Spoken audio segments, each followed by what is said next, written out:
Assalamualaikum warahmatullahi wabarakatuh. Selamat pagi anak-anak. Semoga semuanya dalam keadaan sehat walafiat dan dalam perlindungan Allah Subhanahu wa taala.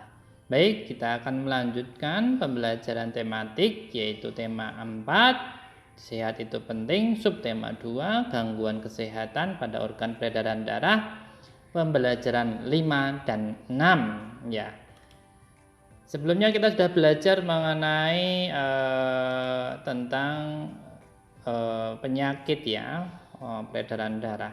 Ya, tujuan pembelajaran hari ini yaitu tentang anak-anak nanti bisa mengetahui faktor-faktor apa saja yang mempengaruhi kesehatan tubuh, juga mengetahui rangkaian pola lantai, juga bisa menyebutkan berbagai tanggung jawab di berbagai lingkungan, kemudian anak-anak juga bisa menentukan jenis-jenis pantun. Nah, itu tujuan pembelajaran hari ini. Nah, anak-anak kita akan masuk ke materi ya. Masih ingat ya anak-anak tentang penyakit-penyakit yang sudah kita pelajari seperti hipertensi, hemofilia, yaitu termasuk penyakit organ peredaran darah. Nah, apa saja tuh yang mempengaruhi faktor kesehatan tubuh itu? Yang pertama adalah faktor keturunan, yaitu faktor bawaan atau faktor sejak lahir dari orang tua. Nah, itu mempengaruhi kesehatan tubuh ya. Yang saya cantumkan ini adalah gambar penyakit hemofilia, yaitu darah sulit membeku.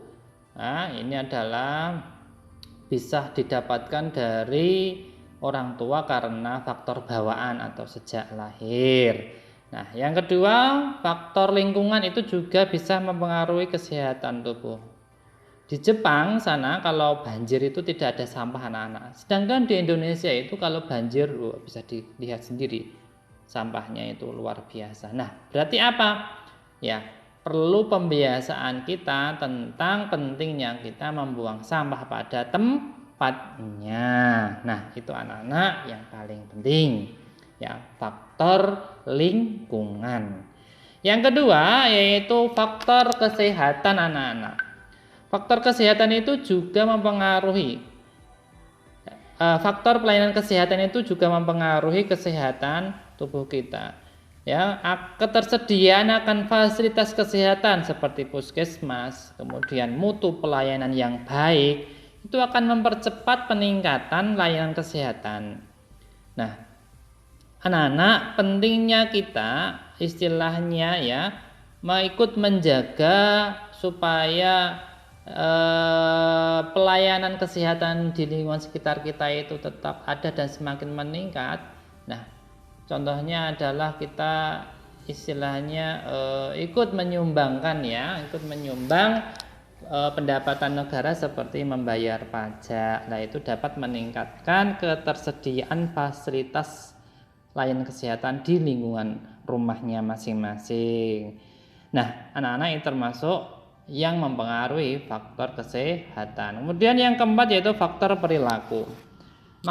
Maksudnya faktor perilaku itu bagaimana? Nah, sehat itu pasti bisa didapat karena adanya usaha atau upaya yang dilakukan seseorang. Ini ada gambar banyak ya kegiatan-kegiatan yang bisa dilakukan untuk menuju kesehatan tubuhnya masing-masing dengan cara bersepeda, tidur yang cukup, terus makan makanan yang bergizi.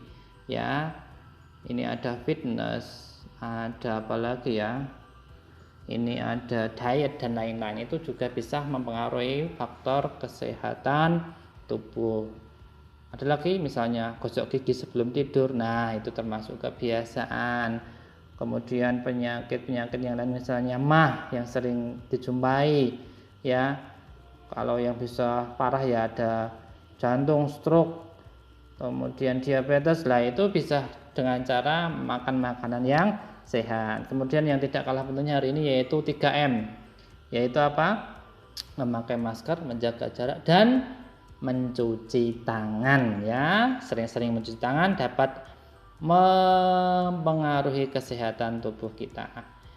Nah, anak-anak, ternyata kesehatan tubuh itu didapat juga dengan cara melakukan tarian. Nah, ya, anak-anak menari itu juga bisa mempengaruhi kesehatan tubuh ya karena fisiknya bergerak. Nah, Tarian itu akan lebih indah kalau ada rangkaian pola lantai ya. Suatu tarian itu akan lebih indah kalau pola lantainya tidak hanya satu. Jadi banyak, namanya rangkaian pola lantai. Nah, ini pola lantai apa saja? Contohnya vertikal, diagonal, melengkung. Tidak hanya ini ya, pola lantai itu banyak, tapi yang saya cantumkan ini. Nah, anak-anak, setiap penari itu punya tanggung jawab ya untuk menguasai pola lantai dan perpindahannya agar tarian itu tampak lebih indah saat dipertunjukkan kepada penonton. Nah, apakah cuma penari saja yang mempunyai tanggung jawab? Ternyata tidak, anak-anak. Kita semua punya tanggung jawab, mau di rumah, di lingkungan sekolah, lingkungan masyarakat maupun lingkungan bangsa dan negara. Contohnya tanggung jawab di lingkungan keluarga yaitu misalnya kita membantu ibu atau orang tua dengan cara mencuci piring setelah makan. Ada tanggung jawab yang lain? Ada mandi sesuai tepat waktu, kemudian tidur tidak malam-malam. Nah, menjaga adik, nah itu termasuk tanggung jawab. Kemudian tanggung jawab di sekolahan apa? Contohnya yaitu piket sesuai jadwal. Kemudian contoh yang lain, masuk tepat waktu tidak telat, memakai seragam lengkap, itu termasuk tanggung jawab di lingkungan sekolah. Kemudian kalau di lingkungan masyarakat tanggung jawabnya apa? Ini contohnya adalah membersihkan lingkungan agar bersih bersama-sama dengan warga masyarakat sekitar. Itu termasuk tanggung jawab. Contoh yang lain apa, Pak? Contoh yang lainnya mematuhi peraturan di lingkungannya masing-masing. Ya, contohnya tidak membuang sampah sembarangan, itu termasuk tanggung jawab juga di lingkungan masyarakat. Kemudian tanggung jawab di lingkungan bangsa dan negara apa, Pak? Ini ya, saya berikan contoh ya. Mematuhi lalu lintas itu termasuk tanggung jawab bangsa dan negara. Contoh yang lain, membayar pajak tepat waktu. Nah, anak-anak,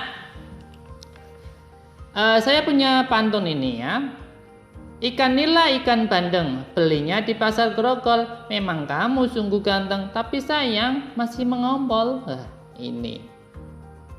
Ini termasuk pantun jenaka. Loh, kok pantun jenaka, Pak? Ya. Bagaimana kita menentukan jenis-jenis pantun ini termasuk pantun jenaka atau pantun nasihat atau pantun dewasa atau pantun asmara, peribahasa, teka-teki anak-anak dan lain-lain. Caranya bagaimana? 1. Lihatlah baris 3 dan 4. Baris 3 dan 4 yang mana ini? 3 dan 4. Kemudian kita simpulkan dari 3 dan 4 ini. Ini termasuk isinya nasihatkah? Atau lucukah? Ataupun asmara? Anak-anak? Atau apa ya? Oh, ini kayaknya lucu ya. Mosok ganteng-ganteng ngompol. Ini termasuk pantun jenaka. Nah, anak-anak, demikian yang bisa saya sampaikan kepada anak-anak sekalian. Semoga anak-anak bisa mengambil manfaatnya dan mempelajari apa yang saya sampaikan untuk memperdalam pengetahuan anak-anak sesuai dengan materi pembelajaran 5 dan 6. Nanti anak-anak silahkan mengerjakan penilaian akhir ya, subtema 2 di buku PR halaman 67 sampai 72 room A dan room B. Ya, tugasnya kemudian dikirim ya sesuai dengan perintah gurunya masing-masing di 5 ABC. Demikian anak-anak, ada kurang lebihnya saya minta maaf. Semoga bisa bermanfaat. Saya akhiri. Assalamualaikum warahmatullahi wabarakatuh.